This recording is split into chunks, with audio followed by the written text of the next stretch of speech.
Un accord enfin sur la table. Après des négociations marathon à Bruxelles, la zone euro a réussi à sauver sa monnaie. Un plan qualifié d'ambitieux et qui prévoit une forte réduction de la dette grecque et la mobilisation de 1000 milliards d'euros pour éviter la contagion de la crise.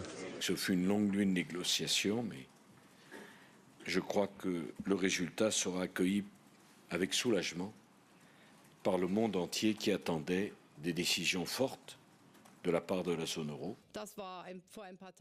C'était tout sauf évident il y a quelques jours encore. Je pense que nous avons pu être à la hauteur des attentes et que nous avons fait ce qu'il fallait faire pour la zone euro et nous avons progressé.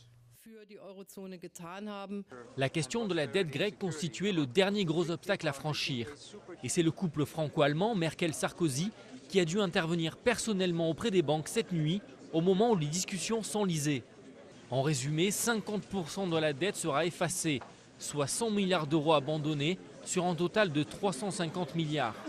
Le Premier ministre grec a lâché au petit matin un grand ouf de soulagement, après une nuit de tous les dangers.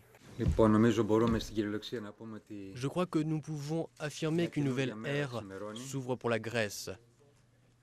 Et espérons que cette nouvelle ère l'est aussi pour l'Europe.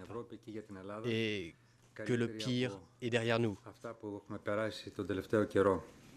Mais la décote de la dette grecque a aussi poussé l'UE à adopter une autre mesure pour rassurer les marchés, une recapitalisation des banques. Autre décision importante, le nouveau Fonds européen de stabilité financière, un pompier qui doit voler au secours des États membres de la zone euro en difficulté, a été largement musclé. Le but, éviter que la crise de la dette ne se propage à l'Italie et à l'Espagne. Les marchés européens se sont en tout cas réveillés avec le sourire aux lèvres. À Paris, Londres et Francfort, toutes les bourses ont ouvert à la hausse ce matin.